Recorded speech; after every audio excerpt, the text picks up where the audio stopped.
Going on, everybody?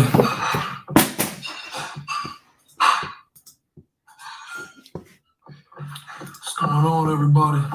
How's everybody doing, man?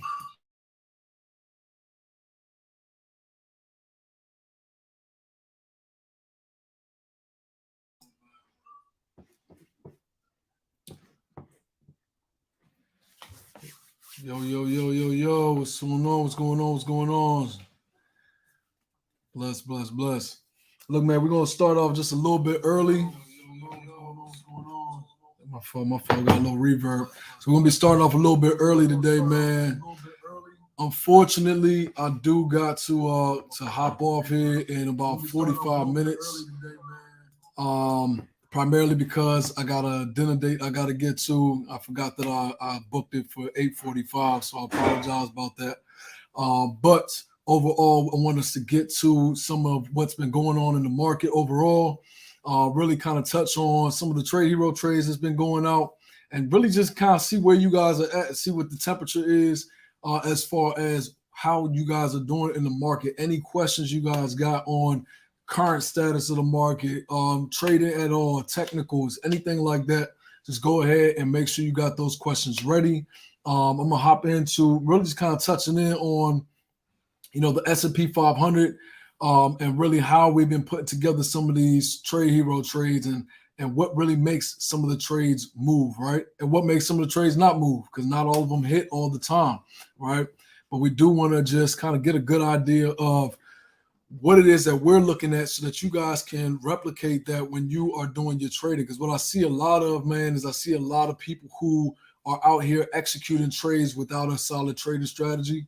I see people who are just taking trades blindly. Sometimes they might be following trade hero trades blindly or following other people's trades blindly or just making your own trades blindly. And we just don't want to do that, right? Everything that we do in trading is all about consistency, having a strategy, having a plan to execution, knowing when you're going to get in, when you're going to get out, when is your stop loss set, and where is your take profit level set at, right? If that makes sense to y'all, man, go ahead and drop a one in the chat for me, man. Just make sure everybody's on the same page. I don't want to see anybody out here taking trades without having a solid plan of action in place. I don't want anybody taking trades without knowing where their stop losses are at, where their take profit points are at, right? And I'm not talking about where my stop losses or take profit points. I'm talking about where your stop losses or take profits are at, right? If you guys are in trade heroes, right? Anybody here in trade heroes, which most of you guys should be, right? Hopefully most of y'all should be. There's a reason why I don't send out the exact options contract to take. Is the reason why I don't do that. The reason is because I want you guys utilizing that service as a means to better your own trading habits and better your own trading patterns. I want to lead you to the river, right? But I want you to also know what makes you drink, right? It's not always about taking a trade that everybody else is taking. It's about knowing what you are doing and what you want to do. Everybody here has a different trading style, has a different trading strategy, has a different personality, right? What works for one person is not always going to work for y'all, for every single person, all right? So I just want you guys to make sure you're doing that. Anytime you guys are taking a trade, always know where you're going to cut your losses at, right? And where we set our losses or stop losses and where we cut our losses when it comes to any trade that we're in is not based off of how much money we're willing to lose. It's based off of the key levels of a trade, right? It's based off of the psychology of a trade. If I got into a trade because I believed, it was in a bullish phase because of whatever XYZ reason, and that trade, that stock now goes down to a lower level that breaks below that support or something along those lines, then my thesis or my idea, my concept of why I got into that trade in the first place is no longer valid. That's when I'm going to cut my losses. So if you ever pay attention to where I'm setting stop losses at, we're setting those stop losses because those are levels at which whatever my idea of why I was getting into this trade was, if that stock goes below that level, that thesis is no longer valid. So therefore, that's my stop loss. And at the end of the day, stop losses are okay. It's okay to take losses. Everybody here, is there a single person on this live who has not lost money trading? There's not a single person in the market who's never lost money trading, right? It's always about how do you manage your trades so that you keep your losses small and your winners big, okay? So that's why I want to just drill in as we get into this live and as we get into kind of talking about this type of stuff. I just want everybody always looking from that perspective, all right? Drop a fire emoji in the chat, man, if that made sense to you. If it didn't make sense to you, drop a question mark so I can make sure I get everybody straight. I wish, right? I feel you, Anthony, man. I feel you. I think we all wish we ain't never take losses. But I'll tell you this, man. If you don't take losses, you don't make lessons, man. You know, that's just the bottom line. And the M always comes after the L. You know what I'm saying? So when you take an L, the M's come right after that, man. You only make millions when you take L's, man. That's just a fact of the matter. All right, we lit here, all right? So let me go ahead and present my screen. And we're going to go ahead and we're going to kick off with the S&P, right? Now, I'm not going to be able to see a whole lot of questions here. So if you see me looking down, it's because I'm looking at the chat on my phone because I'm not going to be able to see it on the screen as I'm doing this. All right. So this is the S&P 500, right? Now, I'm sure most of you guys, if anybody here has been, you know, in any classes, any of our classes, any of our live trading floors, or, you know, even any of the lives on YouTube and stuff like that, you guys have probably have looked at this chart a million times, right? We all know at this point that we have broken out of a trend line on the S&P 500. We got a touch here, touch here, and a couple touches there. And we just recently broke out of that trend line here, right? Nice and easy. So what does this actually mean, right? We've broken the trend line resistance. Well, that essentially means that we're in a, you know, potential bullish phase, a bullish run that we may be going on here. But does that mean that it's immediately going to happen? No, right? When we break out, a lot of times what's required for a breakout to be valid is some type of retest. So it's very possible that we may come down and retest a particular, you know, that either that trend line or a particular key support level, which it looks like we kind of did yesterday, right? But also another key thing to realize here is that we also have an inverse head and shoulders situation here as well. So it's not just the trend line resistance that we broke out of. It's also this head and shoulders right here.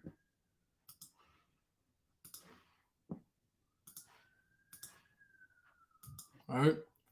So that head and shoulders is also a very key pattern that we got to pay attention to, because as most everybody here should know, what is an inverse head and shoulders pattern? Is that a continuation pattern? Is it a reversal pattern? What type of pattern is the inverse head and shoulders? Somebody drop it in the chat for me.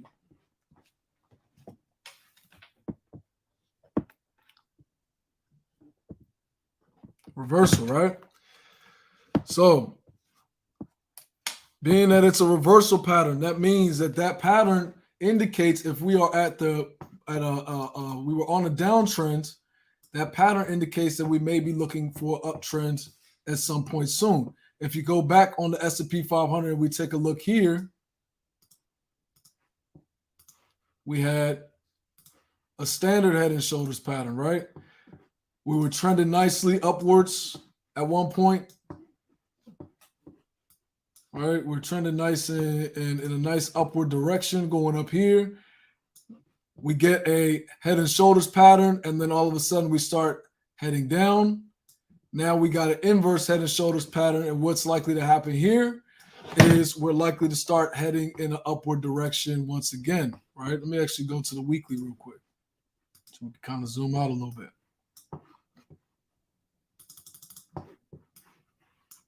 Okay. So head and shoulders, downtrend, inverse head and shoulders, we're now entering into an uptrend. Also on the cheat code algo, we have a very interesting situation happening here as well. Most of you guys should know this also, but for those of you who don't, cheat code algo, we need 4 things to give us a buy signal or a confident trade that we're going to be trending in an upward direction. We need a buy signal. We need an upward direction in our trend cloud. That's 2. We need a crossover going in an upward direction in our swing. That's 3. We need strong bullish green candles in our squeeze going up. That's 4, right? So here we have also a 4 for 4 on the cheat code algo on the weekly chart, right? Typically, when we got these buy signals before, we had a strong downtrend in our swing, so we didn't have a good buy signal there. We had a buy signal here, and it was nice and trending upward, barely turning over on the swing, but still negative on the squeeze. So again, not really a strong buy signal there, right? But here we have a nice strong 4 for 4 confirmation on the weekly. Now let's go back and take a look at previous times. And then also another key thing to know here is with the CC swing, this level here, if you guys ever pay attention to this little white line, this white dotted line right here, this white dotted line will act as a support or resistance in the swing. So a lot of times you'll see when the stock hits any of these particular levels, you'll start to notice that it starts to face some resistance. Now, sometimes it just breaks up above it completely where we're really, really, really overbought, right? And you'll get this little green box right here that shows you, hey, we're super overbought right now, and this thing needs to cool off. Now we've kind of consolidated down on our white line level here in the CC swing. And let's go back and take a look at what that's looked like in the past, right? The last time we were down at that level, anywhere near it, was in 2019. We got down near that level. But previous to that, we haven't really touched that level except for once in 2011. And then we broke strongly below that level in 2009. That was the Great Recession, right? And if you take a look back at that point, you know, we had the yellow candle, green indicator, and 4 for 4 kind of turning up right here at the bottom of the 2009 recession. So if we had this indicator back then, we would have made a lot of money. But I feel like right now we're in a very similar situation. When you get a 4 for 4 on the weekly with cheat code, it gives you a very strong sense that we're likely to start heading back in a strong direction. The market does not typically like to stay oversold for very long. That's one thing about the S&P 500. It takes a lot to keep the market down. We've been through a lot the past year, but we are looking very bullish for the next 6 to 12 months, right? But to break out of this pattern here, for this pattern to be a legitimate head and shoulders pattern, what do we need to happen here? We need this thing to break out, right? We need it to break out of our resistance neckline. Once that breaks out, we should start trending back in an upward direction. So this is a great time to start accumulating leaps on really strong companies that you know are fundamentally sound, companies that you know are oversold. They've been beaten down. They're down 70, 80, 90%, some of these companies, right? This is a great time to start picking up some of the companies that you know are not going places, right? Or that you know are going places fundamentally. They're making money, but they don't have a risk of going out of business. They got a lot of cash on their balance sheets. They have revenue growth. They are, making strong decisions with their finances. Typically going to start seeing companies do a lot of stock buybacks, right? These are all great signals that this is a great time to start moving money into long-term contracts. These type of opportunities do not present themselves very often. The last time we got this opportunity was at the bottom of 2020 with COVID, right? That was the last time we got an opportunity like this. Had we taken it at that point, Leaps would have paid very, very well back then, right? So this is a great time to start accumulating those type of contracts, all right? So that's really what I'm looking at for the S&P 500. Got a little bit of volatility coming in the short term because it does take a lot to try to break out of these resistances. So we're going to see a lot of chop up and down, which, as you guys can tell, even with Trade Heroes trades, right? Down here in this area down here, it's a very easy to make money in these areas because we're in a nice swing moment. When we enter into areas of consolidation in the S&P 500, what does that mean for the rest of the market? It means it's a lot of chop. It means, you'll have, a lot of, one day you're up 3% on a stock. The next day the stock is down 3%. You're just chopping around in the market until this breaks out. So we want to save a lot of our dry powder, a lot of our resources, financial resources, for times where we know the market is decisively moving in one direction. These opportunities happen from time to time. Here's a chop zone area. Here's a decisive moment, right? This is another decisive moment. Here's a chop zone area. All right. Here's a little bit of a decisive moment, but still very choppy during this time, right? So we want to wait for these moments. We want to pay attention to these moments and understand, yes, we can trade all the time. Sure. You know what I'm saying? Especially if you're day trading. You can trade every single day. No problem. Not a problem at all, right? But the majority of your money is going to be made in times where the market is decisive. You want to, if you're going to be trading during chop times, you want to make sure you master something called position sizing. What is position sizing? Position sizing, if you have $10,000 in your account, do you think that you should be trading with $3,000 in one trade? Anybody think that's a good idea? If you got $10,000 in your account, do you think that you should be trading with 30% of your portfolio value in one trade? That's a hell no, right? It's a hell no. The maximum size you should be trading with, especially during a choppy market, 5%. So if you got $10,000 in your account, you should only be trading with $500 at a time, maybe maximum. And that's high risk. A lot of times, standard protocol is 1% to 2% of your portfolio. But I know a lot of y'all, you know what I'm saying? I know there's just, it don't sound sexy when you know what I'm saying? 1% don't sound sexy. $100, $200 doesn't sound sexy. It's safe, but it's not sexy, right? So maximum 5%. You know what I'm saying? Maximum 5%. And then during times where the market is decisive, you can increase that a little bit. If I got $10,000 in my portfolio, I don't mind taking a trade that is $1,000. I don't mind taking a trade that might even be $1,500. I might even go 15% if I know the market is decisive and I got everything at my back. But that's just me. You have to understand where you are. And the reason for this is psychology.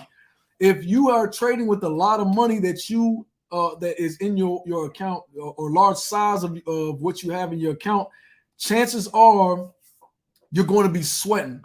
Chances are if you took this trade and you entered in up here, but you know that your stop loss is down here, but this thing drops and you got 30% of your money in there, you're going to be feeling some type of way. You're not going to, you might not let your trade work out all the way for you. And what you're going to end up doing is you're going to end up cutting your losses early because you want to, avoid losing any more of your portfolio value. And then meanwhile, the stock ends up bouncing and going the direction that you wanted to go in the first place. If you guys ever notice, a lot of times your highest percentage gains, I can guarantee you that most of your highest percentage gains have come from a trade that you went, out the money on. You put like maybe $100, $200 on a trade or something like that, and you weren't even sweating it, so you just let it ride, right? It's one of those type of trades, and all of a sudden you hit 1,000% on a trade or something like that. Why can't you do that with the larger portion of your portfolio?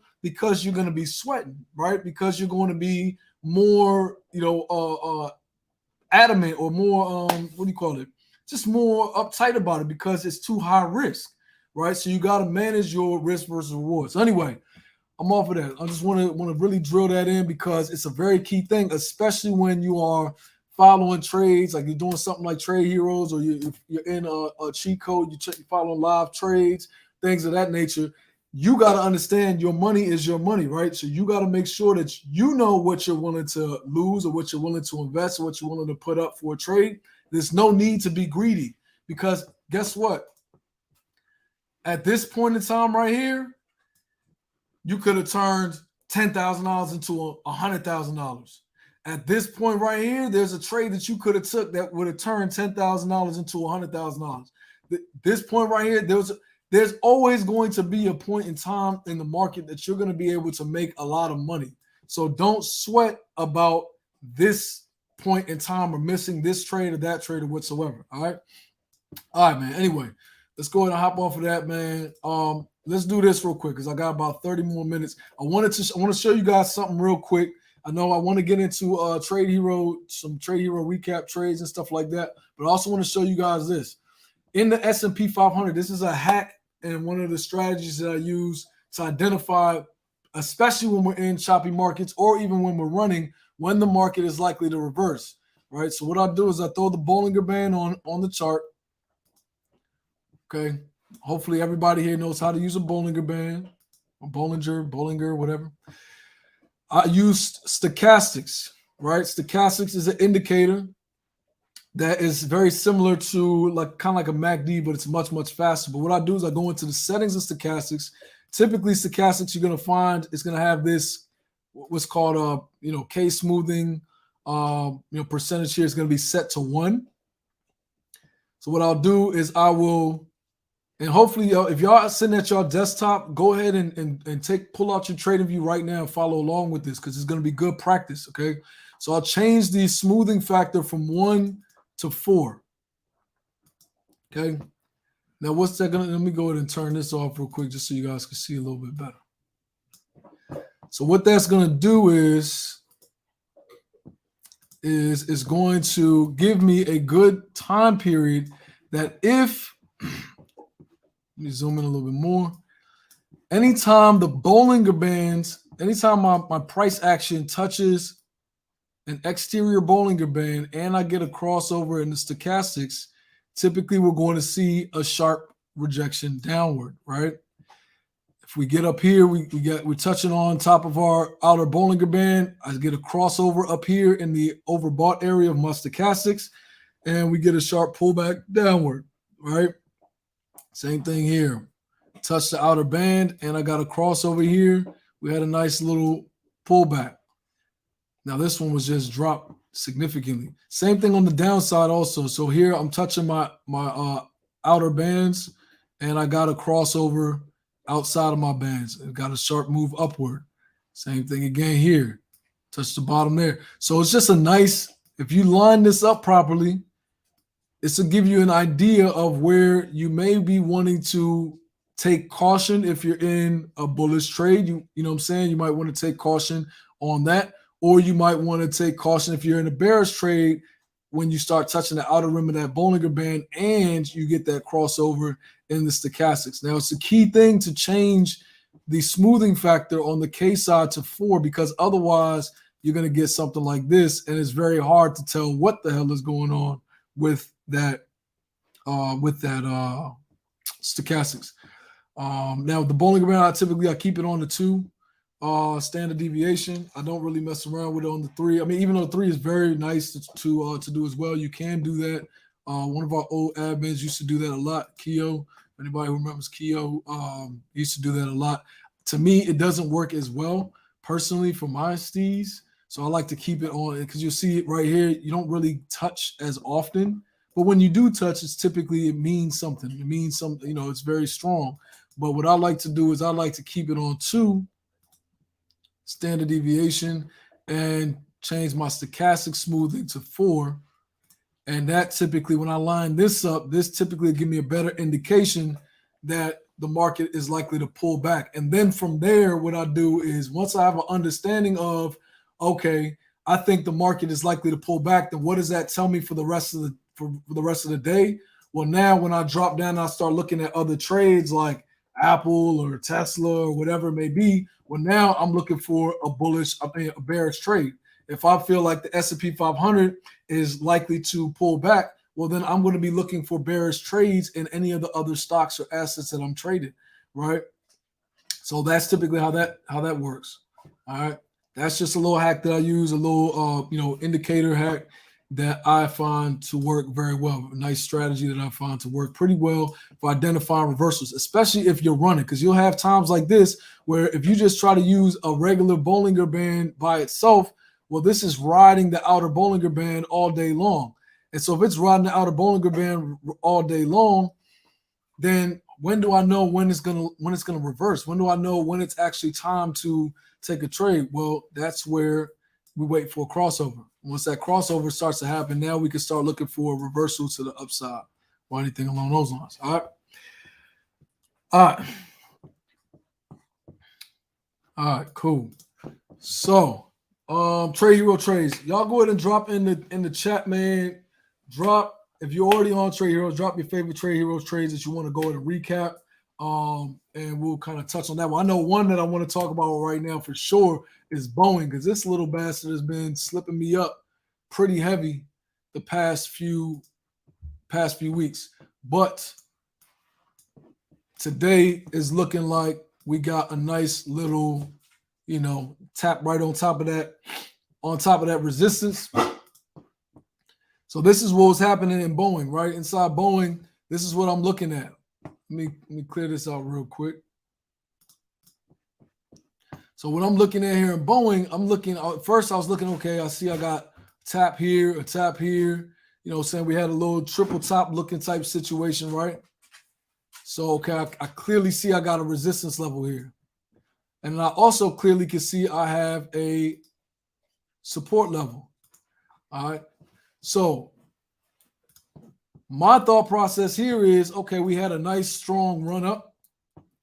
We got to get some type of pullback at some point, right? That's what I'm looking for. The market is choppy. We might be looking for some type of pullback. So I'm looking for the break below the support with a triple top to give me a confirmation that we're going to pull back. And I'm only looking for a small pullback, not even anything super major, right? Just a small pullback, something we can make some quick money on, and where am I looking at for a target on my pullback? Well, I'm looking at the previous high before we, took that next leg up, right? That's what we call market structure, right? So I'm looking at that. And if I extend this out from my previous high, you'll also see that it also was a previous high here, and it was inside of a demand zone also at that, a while back, right? So look here, we had a little bit of a demand zone here. All right, so I'm looking for, okay, we break below the 204 level, we get a nice little pullback into this region, a great place to take some profit, probably before we head to higher levels, right? Well, obviously that didn't happen. We bounced right up off that support very strongly, but I want you guys to pay attention to this though, because even though the trade that didn't work out in my favor, what did that tell me? That told me that Boeing is doing what? It's respecting its support level, right? That means there's other people and other institutions out there who are also looking at that same level and who are like, yeah, Boeing hit that 204 level, bet I'm back in there, right? If Boeing hit that 204 level and they're back in there, what did that do? They sent a strong, that was a strong push they did. It bounced right off of that and you had a major candle right there, right? So now what does that tell me? That tells me that they're putting upward pressure on our resistance. So if we break out of this resistance, what am I waiting on for that? Okay, we break out of that resistance and we're either going to do one of three things. We're going to break out of this resistance. We're going to come down here. We're going to retest that resistance for support and we're going to bounce higher. We're either going to retest that, we're going to break out of that resistance and we're going to shoot straight up, or we're going to have a fake out and come right back within this consolidation point and do some more bouncing, right? No telling really which direction that goes, but what that does tell me is, hey, I have a potential trade setup here. So even though I took an L on, waiting on that setup and trying to pull the trigger a little bit early, that happens. But what am I going to do? I'm going to wait for my next opportunity. I'm not going to get attached to one direction or another. I'm going to wait for my next opportunity and pull the trigger once we break out of that. Because why? Can anybody tell me what this pattern would be called? Anybody drop in the comments if you know what this pattern would be considered.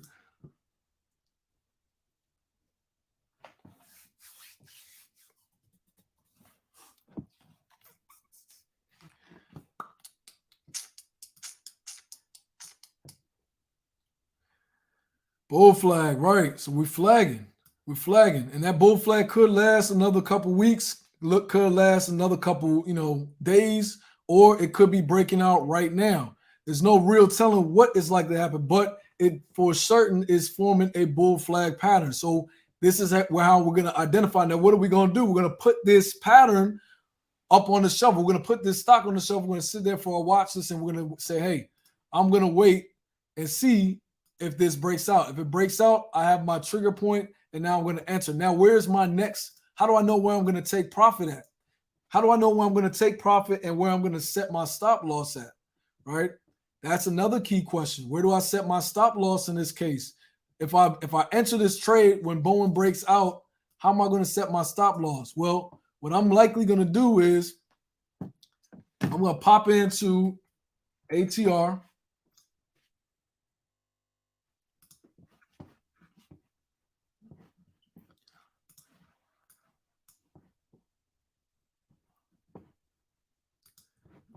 All right. And I'm gonna say, okay, we got 1 second. All right. So I'm gonna pop in. I'm gonna say, okay, and typically I like to drop down, to the hourly to do this, right? But I'm gonna say, okay, I got an average movement here of $1.70, right? So if I got an average movement of $1.70 here, because the ATR is gonna give me the average range of how the price action of the stock, I'm gonna say, okay, I'm gonna set my stop loss about $2 below my previous high, my previous resistance, right? So if I break out of this pattern here, I'm gonna set my stop loss I'm gonna drop this down from 215 to probably right around, let's say 213. And this will be my stop loss. Why? Because just like how my support level here was, let's say set right here at 204, we dropped down below 204 for just a little bit and bounced right back. The average price movement here is going to be about $2 throughout the trading day, right? So if that's the case, then I want to make sure I can account for if this comes down and just dips down a little bit and then pops back up. I don't want to set it exactly at my resistance. I want to give myself a little bit of room.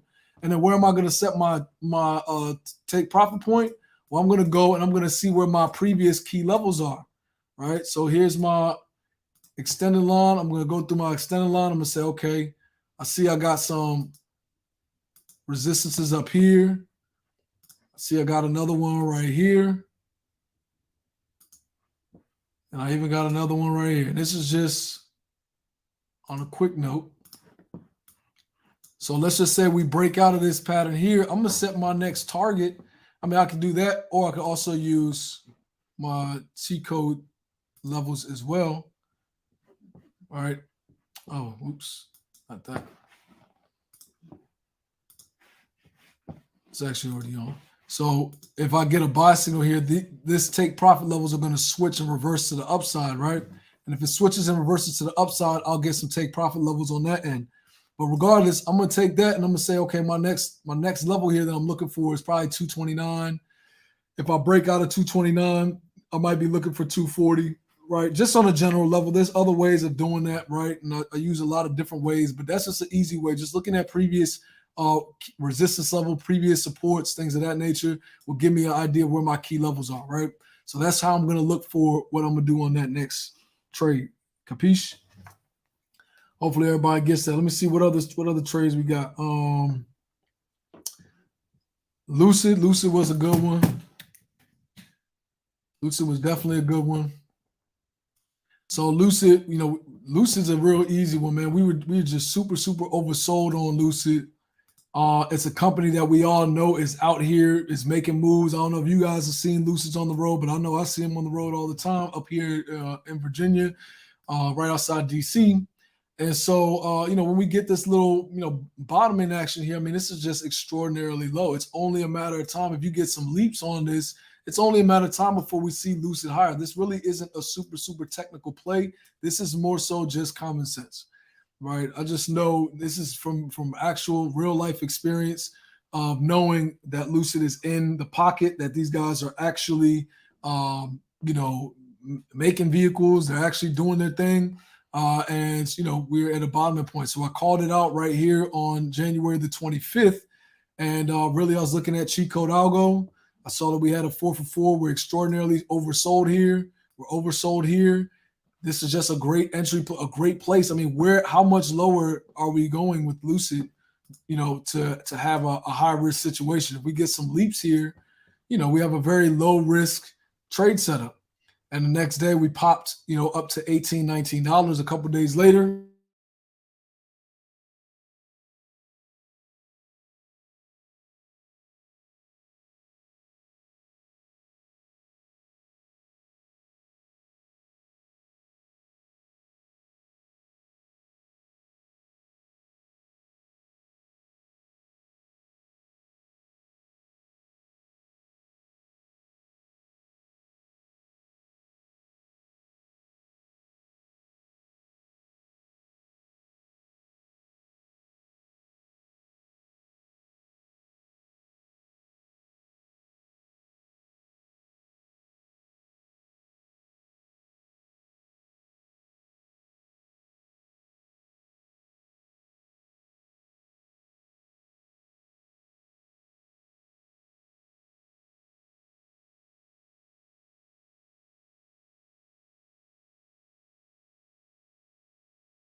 My back on, man.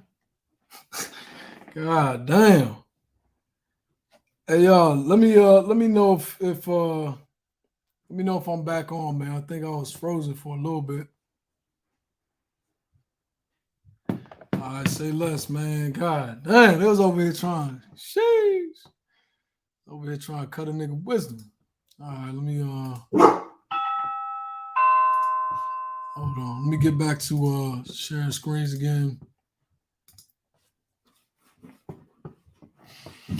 All right, man. All right, we got a little bit of time left. I got about 10 more minutes before I got to slide up out of here. So let's do this. Let me get to a couple questions, man. Anybody got any questions on anything technical, anything trading related, man? Let me know what y'all got going on. And we're going to get to a couple of those questions before I got to head out of here.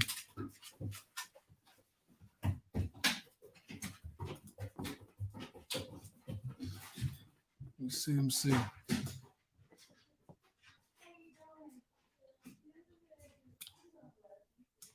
How to find trades.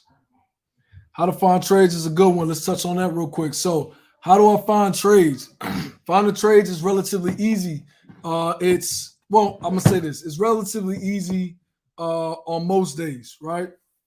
So, the way I process it is I literally start off with the S&P 500. Very easy, just like what we just talked about. Everything is based on top-down analysis, right?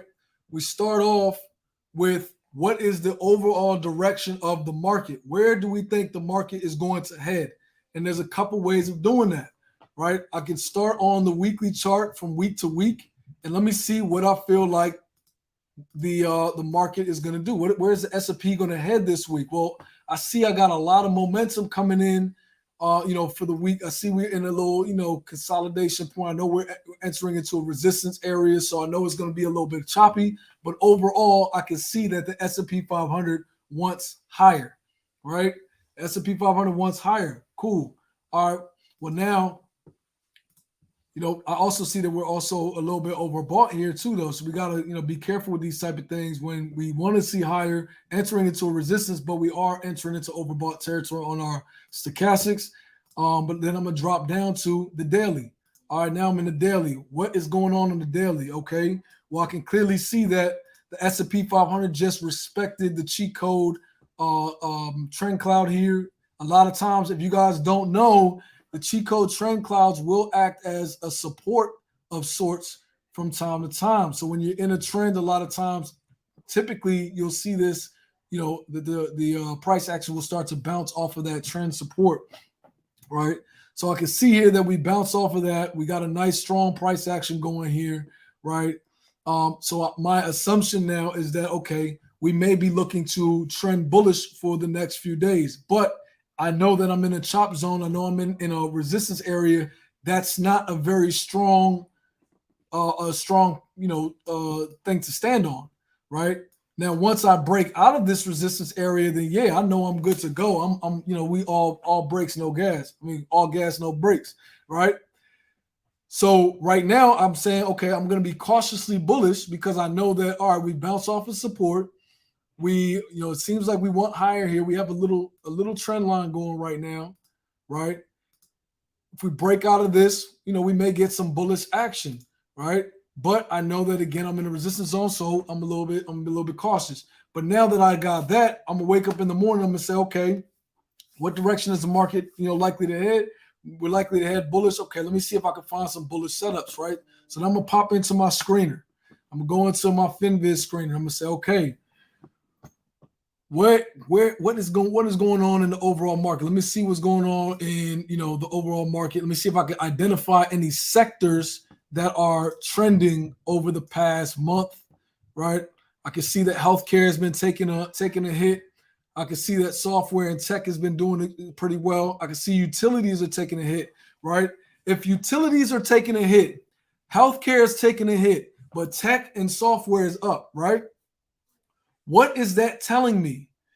Is that not telling me that we're experiencing sector rotation, right? Is that not telling me that big money is moving out of the safer sector classes, right, that we typically see during times of sector rotation. Hopefully, I wish I could get you guys a little bit more game on this, but we'll touch on this another time. But market cycles, you guys got to understand market cycles, the business cycle, the economic cycle, right? Interest rates go up. Tech and software goes down. Interest rates come down. Tech and software goes up. Utilities, healthcare, consumer non-cyclicals, right?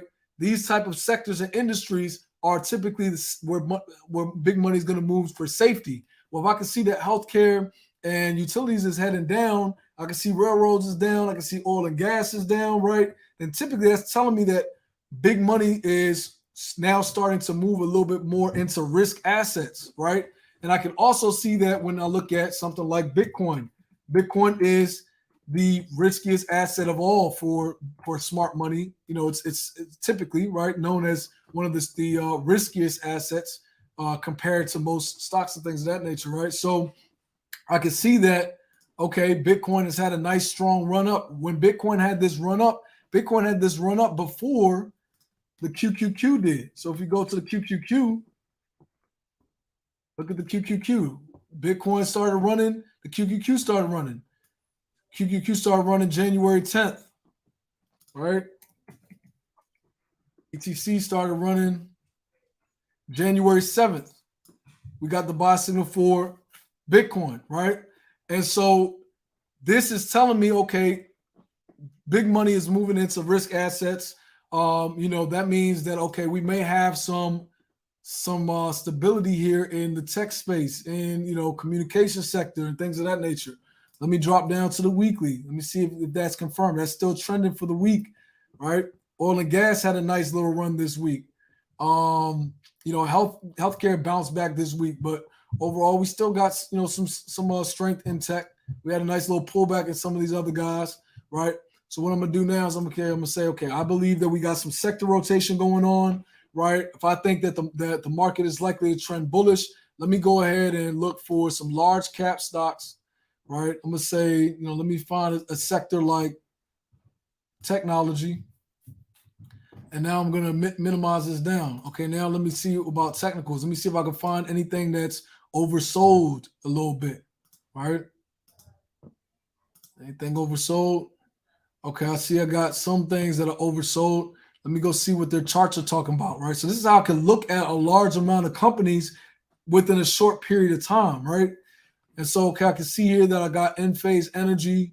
We got, little trend line going to the downside.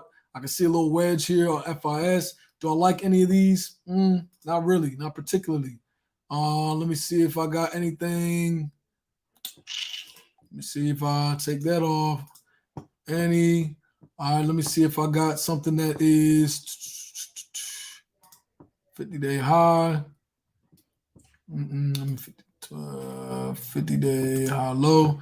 Let me see if I can find something that is 10% or more above its previous low. All these. Oops. Let me actually do 0 to 10% above lows. Okay. So maybe I can start to find some of these. What I'm looking for here is I'm looking for something that's oversold.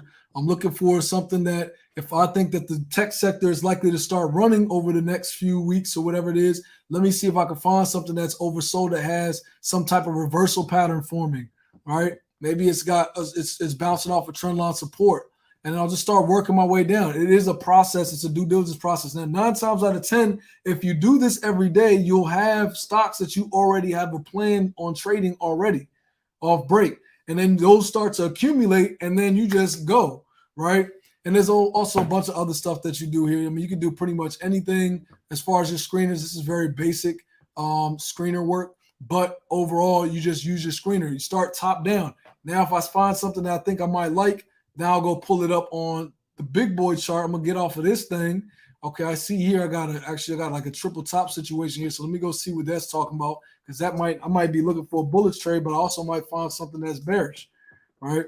So let me pull up on that and see what this is talking about. All right, so I can see here that this guy's running into resistance or a supply area right up in here.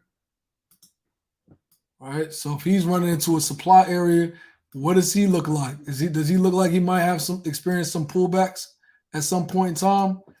Maybe, not really. You know what I'm saying? It doesn't really seems like he's in consolidation trying to head higher. So chances are this guy might run up into my supply area at some point and maybe find some resistance and chop around here before either heading higher or heading lower. Maybe I'll throw that on the watch list, or maybe I don't like it at all and I keep it moving.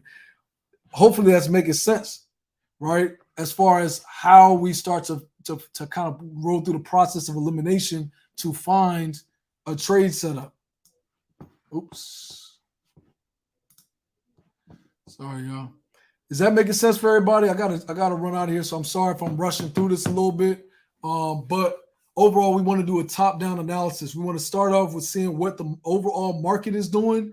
If the market is moving in a certain direction, okay, now I want to drop down to the individual company, right? I also want to look at things like, U.S. dollar, the bonds, the bond market. Let me see if, what these markets are doing, because if those markets are finding some type of support or they're going bullish, then chances are, we might see some friction in the overall market, right? So we start there. Then we go down from the market to the sector. Where is the sector going? Okay, now from the sector to the individual stock, what patterns are this stock making? What pattern is the stock going through? What is the stock trying to tell me? What is the chart trying to tell me? Always remember, you guys, all technical analysis is understanding what the market wants to do. The market is a psychological place made up of emotional people. There's two emotions people are working from: fear and greed. You're either scared you're going to lose money or greedy that you want to make money. Same thing for institutions. Institutions work the same way. So on the chart, the stocks will go up and down. The candlesticks will go green and red, depending on what the emotion is in the market for that particular asset. So all you're trying to do is decipher what is the market emotionally trying to do. Once you decide what the market is emotionally trying to do, then you can start to formulate what you want to emotionally do. And then you roll with it. If you just try to do what you want to do, you're going to find yourself working against the market and find yourself in a whole lot of trouble a lot of times, right? And it happens to us all. It happens to me. Y'all watching it live when we do stuff like with Trade Heroes. You'll see me, my logic and what I'm working through and what I'm looking at on some of these trades. And it'll happen. I mean, I'll get faked out on Boeing. It happens. But the process, part of the process, guess what? I'm going to make some money on Boeing. I'm going to make some money on anything. It's not about revenge trading to make it happen. It's just about knowing, okay, I was wrong on this thesis, but I know what I'm going to do. Now I know where the market is going. I see where the market is going. I might have pulled the trigger a little too early. I might have pulled the trigger on a couple other trades. Fiverr was another trade I took an L on. That's something that I still think long-term is going to make it happen. But, I took an L on the short term. But we also have had crazy bangers. We had crazy bangers because, it's the same thought process. So make sure y'all going through this thought process. If you're on Trade Heroes, make sure that you utilize this. Even if you're on Cheat Code Live Trading, make sure you are on your own point. Make sure you guys have your own trading strategies. I can't stress it enough. There's a lot of money to be made in this market right now. If you position yourself well, there's going to be millionaires made over the next 12 months. I can guarantee it. There's going to be millions of dollars being made and a lot of millionaires made on this next bull run inside the market. Do not pay attention to news all the time. Yes, news, you want to pay attention to news for certain pieces of information, but when everybody's screaming bearish, take a step back and look at what's happening in the market and make your own decisions. Everybody's screaming bullish. Take a step back and see what the market's really doing so you can see whether or not the market's really bullish or not, or if we're heading into resistance. That's how you make money in this market, not by following just blindly behind people, all right? Anyway, off my soapbox, man. I hope y'all got a lot of value. Let me see a lot of fire signs in the chat. I need a lot of fire emojis, man. I'm a fire sign. I'm a Leo, man. I need fire emojis to make me feel better. So, you know what I'm saying? That feeds the whole thing. So drop a whole lot of fire emojis in the chat if y'all got some game out of this. And, make sure y'all tap in. If you ain't with Trade Heroes, make sure you get with Trade Heroes. If you're not in Cheat Code, make sure you get with Cheat Code because, again, man, a lot of money to be made in these streets. And I'll see you guys on the next call. We'll probably start doing these a lot more. I know Rinaldi's been killing it with the lives. Make sure y'all tap into Rinaldi's lives. Make sure y'all, subscribe to the YouTube channel. Make sure y'all share it with friends, all that good stuff, because we got a lot of good shit coming over the next 12 months. Yeah, ooh, that's a lot of fire, baby. That's a lot. That's what I needed the whole damn live, man. Next time y'all make sure y'all get the live lit, man. Y'all lit in here. Let's get it, man. All right, man. I'm out. Y'all have a good Valentine's Day, man.